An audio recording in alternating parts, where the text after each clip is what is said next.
I got champagne in my locker, and it's gonna rain on my friends. I got W's on my... How you guys doing? This is Simoni Lawrence on the Pay Me to Stop podcast, and this is episode number 7. Let's go. We're super excited for today. We have a great guest, a special guest, one of the top of the top of the top type of guest, you know what I mean? I'm actually gonna I usually wait to get them in the screen before I do. This doesn't have anything to do with nothing, but I gotta tell Hamilton something. But since you're a part of this and you know this place, I'm gonna talk about Bouvet, the restaurant. Oh, we have Mr. Lawson, guys. Mr. Lawson, CEO of Woodbine. Great to be on. You're gonna see how amazing of a guy and his family is throughout the episode. But I had to get him in the screen in the shot because this doesn't have anything to do with anything, but I have to tell Hamilton something. So I went to this restaurant called Bouvet. Mr. Lawson took me there after we went there and talked to the kids for a little bit. And the quality was just amazing. When we walked in, it was like the red carpet rolled out for Mr. Lawson. Of course, got our own little private table upstairs. The food was impeccable. And I found out where your veal comes from is a baby calf. That's what you got, the big veal.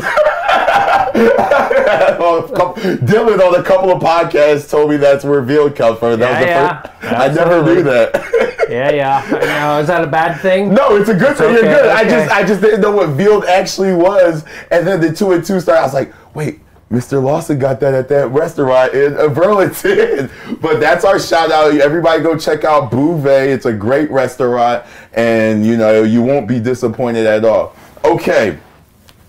We have Mr. Lawson here. Mr. Lawson, you have so many accomplishments that we have to go list them one by one, and I want to hear you talk about it, you know what I mean? Because I'm super interested. We have your grandfather.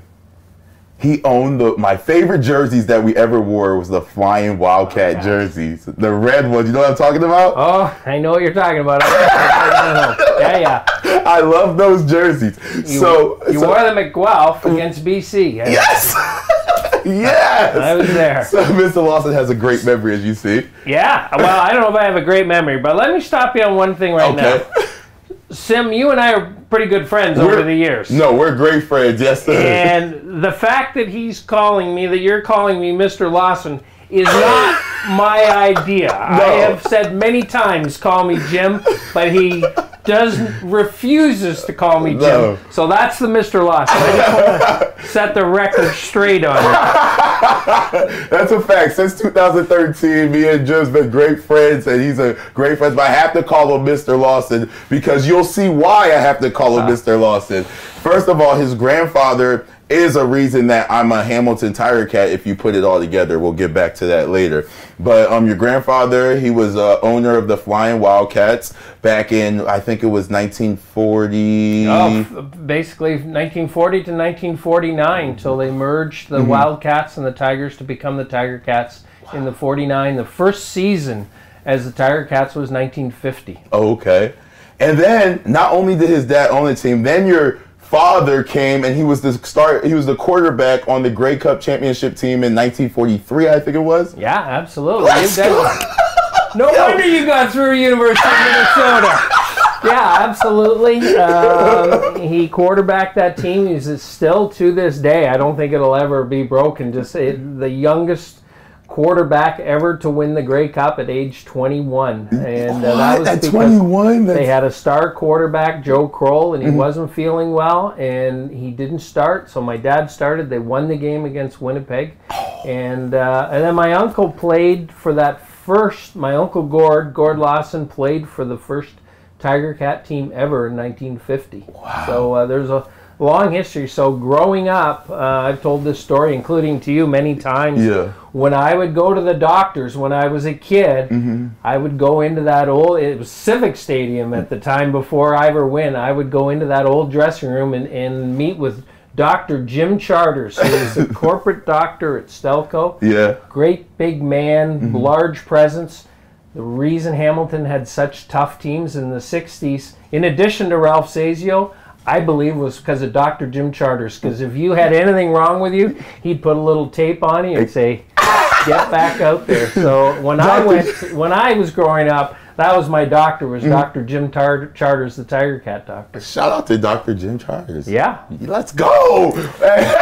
So after that, all of that, so your father helped merge, and then that's how the name formed for the Hamilton Tiger Cats? Yeah. How did that transition go, like combining the Wildcats and the Tiger Cats? Well, in 1949, there's a company called Cooper Construction, which still exists and builds industrial buildings in the Hamilton area today. Okay. Ralph Cooper was the founder, and my grandfather was in the lumber business. It was at Gage and Dunsmuir, just around the corner from the football stadium. Wow. and they were competing. One was the Hamilton Wildcats, and one was the Hamilton Tigers, and Cooper Construction was a customer, and so my grandfather approached Ralph Cooper and said, "We can't keep doing this anymore. Let's bring the teams together." And they brought them together that season, and the Wildcats and the Tigers, and they became the Tiger Cats, and they decided to get along. After that, which was interesting, and the stories are legendary. Yeah.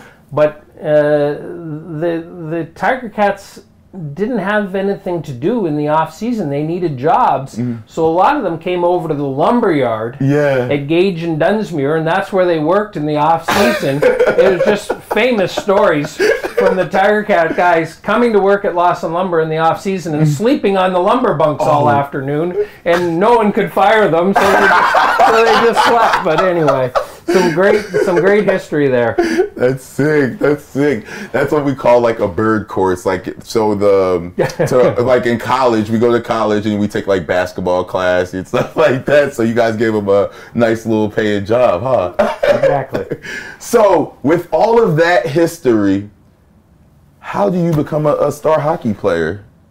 Your dad plays football, grandfather football, and then you, boom, star hockey player. Well, yeah, like, you use the term star. I played scholarship to Brown. I think that what I will say, and a lot of athletes, including yourself, will appreciate it. I played every sport. Okay, yeah. A lot of that's gone today, right?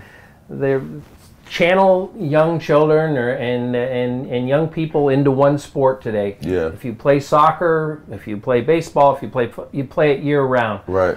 But when I grew up, baseball one season, football one season. I played high school football till I was in grade 12. I played everything. And so, and I think that's good for young athletes. And you probably played different sports too, right? And sure. I think it's good for cross-training and developing different muscles, and you learn a lot from different sports. And so I did that. It just happened that I played hockey better than the rest of them, I guess. But I loved all of them, and I had and have 3 children who were all good athletes, but they got channeled when they were 12 years old, 13 years old into one sport, except for our youngest guy. I had him go to high school in the United States where he could play football and baseball and do everything, and I think that's been important. He ended up playing football and baseball at McGill as a university athlete. So defensive end, that's my boy. Yeah, I remember like it was yesterday. So that's amazing. So not only is Mr. Lawson went to Brown on a scholarship to play hockey, how was it playing hockey in the States? Like what was the transition like? You know, like what was it like going from Canada to America? Of course, it's more common today to play college hockey in the United States, and a lot of people go that route now. The very top players, I know, go major, junior, but you're seeing more and more players go to the United States because it's a recognized route. I will say that in 1975, when I decided to go to the States, I shunned playing major, junior at the time, and it was the hockey was still very good. I think in the 70s. Was very good. A lot of the guys that I played against played on that 1980 Olympics team, the United States team that won the gold. Oh wow! And so the hockey was very good. It was more of a skating game. There wasn't a red line, which now there's not a red line in the pros, but there at the time it was just a much quicker game than I was ever used to, and so you had to adapt. And so I went down there, and I went from being kind of a scorer to saying, hey, if I'm going to compete here, I've got to learn to skate a lot quicker and better to compete at the college level. And so it was just a faster game, but it was fun. And the level of training and athletic training that you get at those United States schools, especially back then, was helped me a lot in terms of growth from age 20 to age 24. So it was a good move. So you played professionally for a little bit, and then like, how was like the transition? Because you played professionally for a little bit, but then you went to Western, and then you got your law degree. Like, when did you know you were like done with sports? Like, when did you know you wanted to go to Western for law? Because that's like a hard trade, like that transition, just being like who you are. You said you played every single sport, so sports is all you know, right? You go to college and you're playing sports, and now you're like, I'm thinking about going to do law at West. Like, how does that even process? I mean, like, what? I think that I know the reason I went to Brown is because I wanted to go to law school. I didn't have any sights necessarily on being a pro hockey player. I mean, I was a decent hockey player at the time, and I had lots of schools that I could go to. But Brown advertised at the time that if you went to Brown, you'd get into law school.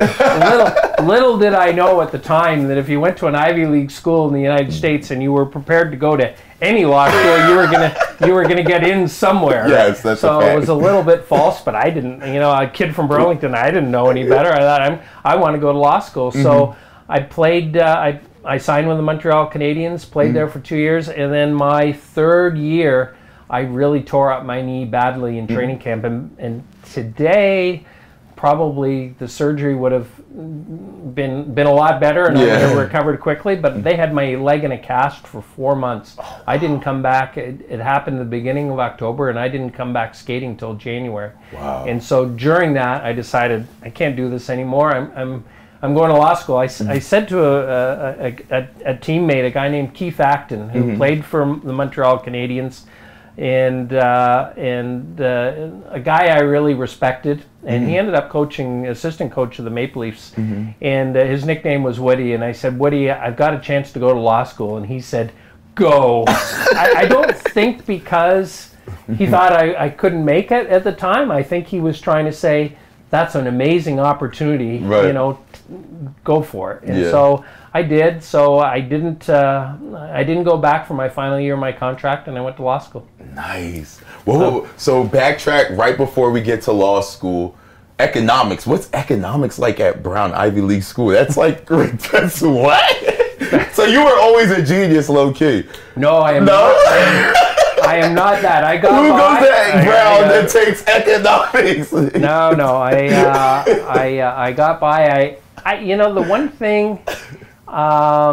one thing at cultures at certain schools and certain athletic programs is the culture that I think schools need to build and programs need to build is that it's cool to be smart. Yeah. And you hear that a lot, but not a lot of people practice it. Yeah. But when I went to Brown, what you did at night is you went to the library. I mean, that's what you did, and that's what every hockey player did, and every football player. It was the culture there, and they did a good job of that. So you didn't feel like, oh, I'm a nerd, I'm going to the library tonight. It was like everyone did it, and I think that helped. So I worked harder there at university than I'd ever worked in my life in terms of school, because that was what you did. And I think that's what makes some of those programs successful, is they built an athletic program around academic excellence, and you don't slack off. Yeah. So I don't know if I was that smart. I worked hard though. Man, I know that's a good analogy though, because like I know where I went to school, it feels like study hall felt like a punishment, you know what I mean? But I feel like if you give the players like, all right, who's going to get like the best grade in this class, and kind of like make it challenges, because like being an athlete, you know how like the competitive mind goes like, all right, who's going to get the highest grade in this class? Like all the athletes like, all right, I want to get the highest grade. So I feel like Brown definitely created that culture for you and everything. Also, I have a question from between, hold on, I almost dreamed a brain fart. Woodbine. Let's go to Woodbine. Woodbine. Okay. One of my favorite places. I've been going to Woodbine since 2013 was my first time coming to Woodbine. I got to go and see all the horses, all like the horse racers. They're mad little, so like I got to lose some weight soon. We'll talk about that later. But it's just such a great atmosphere. And like you invited me to come and check out everything, and then like I met so many amazing people, and like you're the CEO of it. Like how does one run a place like that? Like, and they love you at Woodbine. Like I was like every time I come down, I'm like I'm with Mr. Lawson. Like, oh, okay, we love Mr. Lawson. And like and everybody like to run a place that big with so many staff and like everybody love you. Like how do you do that? Like. Well, that's like major. I think like anything, it's a case of having good people, and I'd like to think I have good judgment to hire good, smart people. Yeah. And one of the greatest strengths you can have in life is don't be afraid to hire smarter people around you. Facts. And it's important to hire good people, and we have a good management team. The one thing I'll say about Woodbine is, there are so many young people out there looking for a career in sports. They go through sports management programs, and there's any number of them in Ontario. We do it as well as anyone in terms of social media, broadcasting. We have a broadcasting department of 60 people. Wow. We are a major sports management company in terms of what we do from a social media, a broadcasting, intellectual property. Everything we do, it's a top-notch sports company, and it's different because the athletes are equine athletes, but that adds a whole other fun dimension too. I mean, people love horses. Yeah. From a marketing standpoint, it's a fun sport to market and to bring people to, and have that live experience and add the food and beverage and everything we do. It's a complicated business. Yeah. It's a big business. We have a couple $2 billion in revenue. We have an operating budget of over $200 million a year. That's cool. It's complicated to do everything we do. We run racing between Mohawk, which is our harness racing, and Woodbine, which is our thoroughbred racing. We run 355 race cards a year, so that means opening the dining rooms 355 times at different dining rooms. So you get 10 days off. Exactly. Crazy. There really is no time off. Wow. But it is. It's a company that we're very proud of what we've accomplished. We're the leaders in the industry in Canada. We're internationally, our product is popular. I just learned today that our product last year was the most popular in Europe. And wow, international. It's and we're in Hong Kong, we're in Australia, we're all over the world. And so it's a good organization, and one that Ontario and Canada can be very proud of in the horse racing business. Let's go. He's right here in the chair in my house. Let's go. So now I gotta tell this story. So we're out for dinner, we're hanging out and stuff, and his phone keeps going off because sad news, the Queen passed away, right? And everybody kept calling Mr. Lawson because they wanted information about the Queen, and Mr. Lawson was one of the only people that talked to the Queen and hung out with the Queen. Can you tell us about that? I'm sorry, I'm just gotta say, you know what I mean? Because I'm like, who's on the phone? He's like, the Queen, and I was just like, wow. Yeah, I wasn't ready for that, but the last time the Queen was in Canada was in 2010, and she came specifically to come to Woodbine. It was really the only event that she came to. She went to a service the next morning on the Sunday morning, and I had a private audience with her, and she wanted to talk about racing. Yeah. And so she was knowledgeable. She was curious. She was smart. She's a lovely person. Yeah. Everything you hear about the Queen is true. She was a lovely person. I must have talked to her for 10 or 15 minutes about horse breeding in Canada and North America, comparing it to the United States. Then she wanted to talk about the Queen's Plate and handicapping it. And at the end of it, I said to her, I was upstairs, and at the end of it I said to her, and this shows you what kind of person she is, I said, would you do me a favor? And she said, of course, not knowing what the favor was. I said, my dad is 87, the one who won the Grey Cup. I said, he's downstairs in the paddock, so when you come downstairs to meet the horses that are going in the Queen's Plate, would you mind coming over and saying hi to my dad? And the place must have had hundreds of people in the paddock. She came down to the paddock. I saw her coming with the arm, the police and the RCMP, and she came down and she beeline. First thing she did was came right over to my dad to say hello and talk to him for a while. But I'll never forget how genuine she was. That she said, "Of course I'll do that," and she did. And so it was fun. It was a lovely experience, and that was the last time she was in Canada. And I'll always cherish that. It was pretty fun. Legendary. Like a little kid from Burlington. I shouldn't even say a little kid from Burlington because you were inducted into the Burlington Hall of Fame. So, but like, did you ever think like you would be meeting the Queen? Like when did you know what I mean? Isn't that just surreal? It's like, is this something that just happened? It really was. Like, what was the feeling like, you know? It was, at the time, it was really normal. It was... I feel what you're saying. It was kind of like talking to you. She was so down to earth. We just had a normal conversation. I didn't really think much of it at the time. Afterwards, I went, holy shit, like, did that just happen? But at the time, she was so normal. It was just like talking to your neighbor. It was really interesting. That's so cool. On reflection, I didn't think much of it at the time until afterwards. That's sick. When you're in it, man. That's just how it always is. All right, so I have this game for you, Mr. Lawson. It's called 21 Questions. I think you've done this before with other people, right? So I'm a regular watcher of your podcast. Did you guys hear that? Mr. Lawson is a regular watcher of my podcast. What are you guys doing? Subscribe. Let's go. So I took this, Brody, your daughter, beautiful broadcaster, used to work here for the Ticats. I actually took this from her. She did 20 questions, since I'm number 21, I just did 21 questions, right? So I was like, what better to give 21 questions to than his daughter, who the creator of it is. So Hannah's going to read you off questions, or it's going to be either ors. And if you don't want to answer the question, all you have to do is take a sip of your beautiful Pinot Noir. I was not prepared for this, Hannah, just so you know. We did not prep Mr. Lawson, but since we have a great relationship, he trusted me and didn't get all the interview questions beforehand.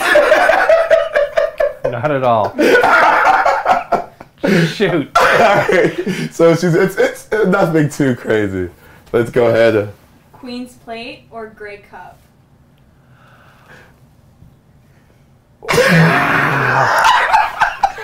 Or you could just take a sip and you don't even have to answer.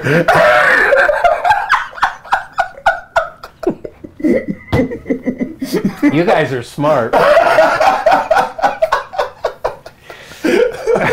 Let's go. Right.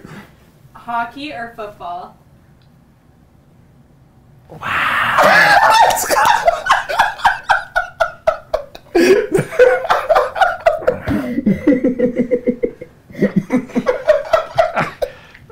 Yeah. Podcast or TV show? Oh, I love the podcast. No, yeah. Podcast. Western or brown? Oh, brown. Yo, that's nice. Why brown? Love brown. It was just a great experience. Ivy League's different type of life, huh? I don't know. It's just, you know what it's like to have teammates and camaraderie. And I'm, even this morning, in touch with my brown hockey teammates. We're still in touch just about daily. And, you know, it's that camaraderie at the college level that's really something special that you never get back. Sorry, I digress. No, you're good. You can do that on, it's your show. You do whatever you want, you know? Go next. Time or money? Time or money? Time, I mean... For sure, time, for sure. Yeah, absolutely. Justin Bieber or Drake?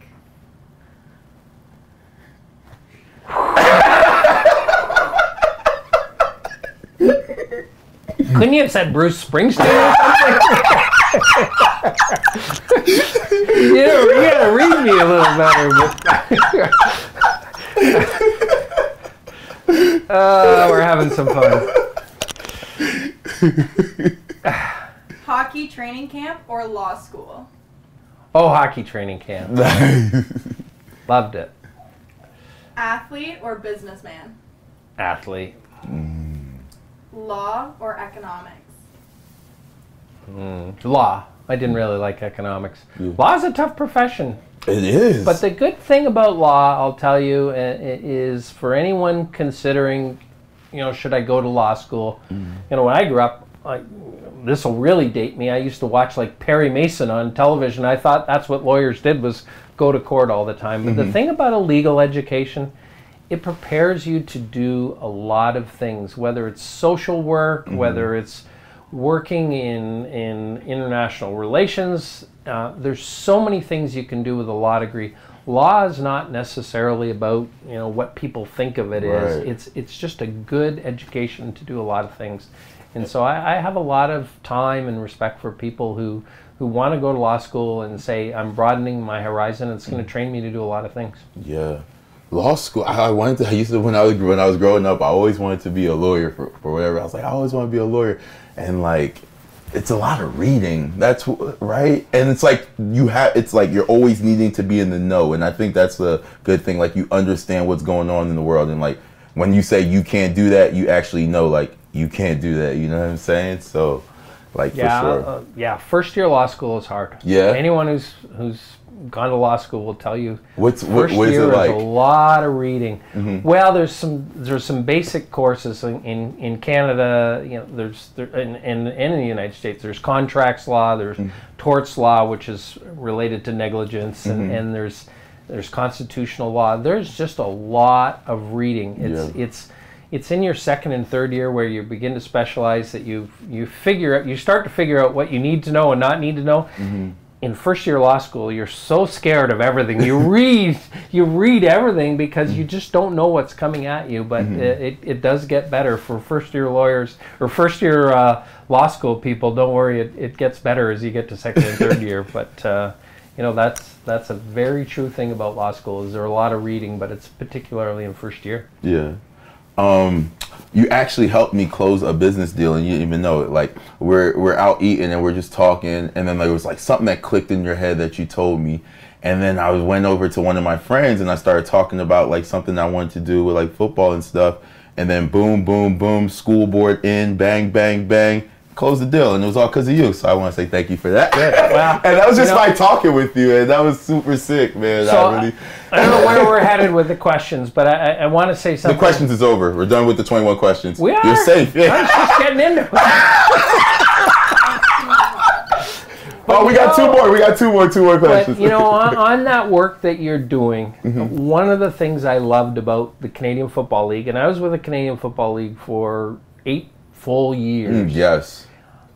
I love the players. And the reason I love the players is because you guys are all so well-grounded, and more than anything, you're happy and love what you're doing, and you want to give back to the community. So when I see you going out to the community and doing what you're doing, and Andy's with you, it's great. And you guys appreciate, the Canadian Football League players, and you in particular in this instance, you appreciate what role models you are. These young people in this community look up to you, and you've got that responsibility, and you get it. And it's so neat that you're doing what you're doing. Even this podcast, people will tune in, and my hat's off to you for doing what you're doing, and all you guys. I singled out you and Andy, but the Tiger Cat organization and the CFL generally are great role models in their community, and that's one of the things I loved about my association with the Canadian Football League. Thanks. And I remember when you were put in active commissioner, best days of my CFL life. when Mr. Lawson was commissioner.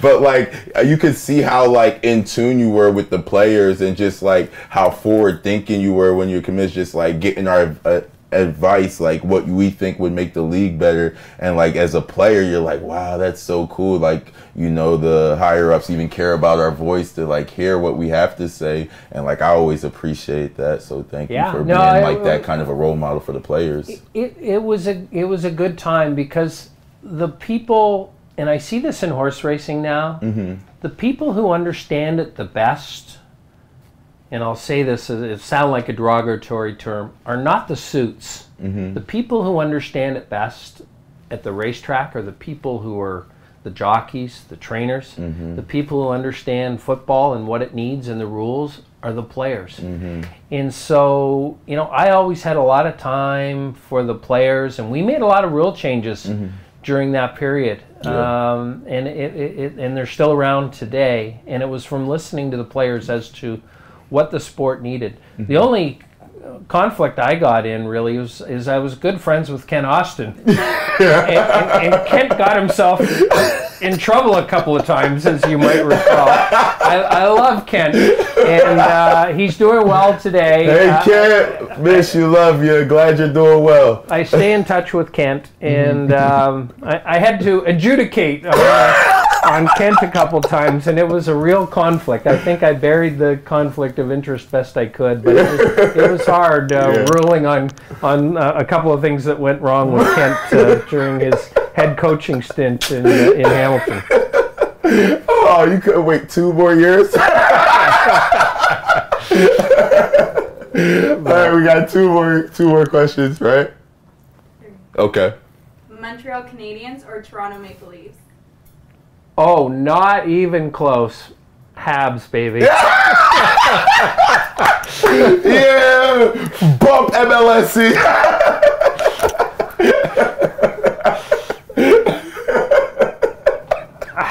Nice. Tort law or criminal law? Oh, you know, my wife, who you know, was a lovely lady. Crown attorney. We used to come home. I was a corporate commercial lawyer in downtown Toronto. Boring. And my wife would come home. She was doing murder trials. What? Oh, I was living vicariously because it was pretty interesting. You know, the work my wife was doing. So we were first married, didn't have kids. I'm doing corporate law at a downtown firm, and she's doing all these neat criminal trials.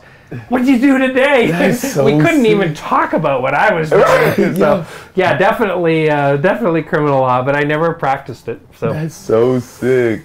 That would be awesome conversation at the dinner table. Wow. Yeah. Last question. Scott Mitchell or Bob Young? Jeez. You guys cheated up for me. And that's too much of an easy out. Listen, I am good friends with Bob and Scott. They're partners in the team. Lovely guys. They live and breathe black and gold. And I not to single out Bob, but he's done so much for this franchise and the city of Hamilton. I mean, Bob deserves a lot of credit for what he's accomplished for this franchise, for this city, for this league. He's a major force on the Board of Governors, and he's a lovely guy, and all he wants to do is for the Tiger Cats to do well, but he's just he's a good community person. He's done a lot for soccer now in this country too, and good for Bob to take his success and turn it into even something better, and he can be very proud of what he's accomplished in life. So, Yeah, Mr. Bob Young, when I first got here in 2013, we went to the hospital visit at McMaster, and I thought it was so cool to see like the owner of the football team in the hospital, and just like having conversation with the kids, talking to the kids, and like giving all the kids all the energy that he had. And totally. And after that, since 2013, I was like, wow, so that's what you need to do, give back and give everything you have. And like, he definitely is also a role model. So for sure, shout out to Mr. Bob Young. To the caretaker. Shout out caretaker. So I have 2 questions for you. 2 questions. Love it. Last Shoot. 2 questions. I need a book I should read. 1 book I should read. Oh, boy. I'm going to struggle. Just text me later about it. Yeah. Yeah, Okay. text me later about it. But I you have to noticed take you a wanted sip, some movies the other night. But I gotta stay in the aggressive mode. Like I gotta they stay were in like football. gangster movies. You know, I think the book on my bedside desk, if you haven't run it, so not to avoid the question, probably came to me because I think not gangster movies, not fiction. Have you read Barack Obama's autobiography? I haven't. There you go. Okay. You should read that. He's a man I have a lot of time for. Okay. And there you go. Thank you very much. Okay. So my last question is, being a successful businessman like yourself and stuff, other than the Hamilton Tiger Cats football, can I have another job with you? Yeah, I've given that some thought. 'Cause,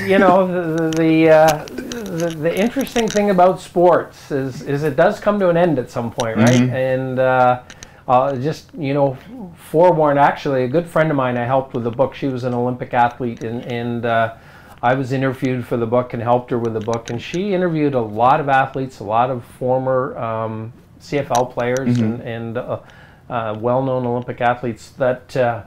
That transition is tough from sports, and I'm not trying to be a downer here, because I'll get lighter in a second. But the toughest thing about leaving sports, aside from you can't keep eating the way you do, is the camaraderie. There's nothing better than going into that dressing room every day and having fun with your teammates, and you all work hard and you love it, and that is one of the most difficult things when you leave sports. Is all of a sudden you don't have those 60 20 psychologists. 20 in a hockey team, 50 friends on a football team surrounding you every day. When that goes, that's a tough transition. But I've got an idea for you. Let's go. What we got? What do you weigh? Right now, like 231. 231. So if you can lose 110 pounds, I can get you into Woodbine into these jockey silks. And there they are. Let's go. And you'll see at the back the black and gold stable. So those are jockey silks. But I think if you can lose 110, Sim, we can get you to be a jockey at Woodbine, and you can have a second career in sports, and you'll have all that camaraderie back in the jockey's room. I'm down. With a bunch of your 110-pound friends. So there you go. The black and gold stable. We'll hire you to be a jockey. We know you're athletic. You're smart. All you have to do is lose a little weight, and we got the uniform for you. So you can. I don't think you'll be able to fit today. But man, I'm gonna hang this on my wall so I know when I need to lose in a couple of years. There you go. And then boom. Can you tell us about this? Well, we do. Black actually, and gold stable, like it's the real deal. It's the real deal. We have something called the Black and Gold Stable, which is people in Hamilton would know the Foxcroft family. Everyone knows Big Ron, and of course Dave is an official in the Canadian Football League, and brother Steve, and then the Mitchell family. Yeah. Sadly, Doug Mitchell just passed away, but I have this stable with the Mitchells and the Foxcroft, and it's the Black and Gold stable, and those are the silks. Let's go. We're hoping you can be our jockey someday. Oh man, life is great. Life is great. Thank you, Mr. Lawson, on the episode number 7 of the Pay Me to Stop podcast. Thank you so much for coming. I appreciate you so much, and thank you for being you. Pay Me to Stop.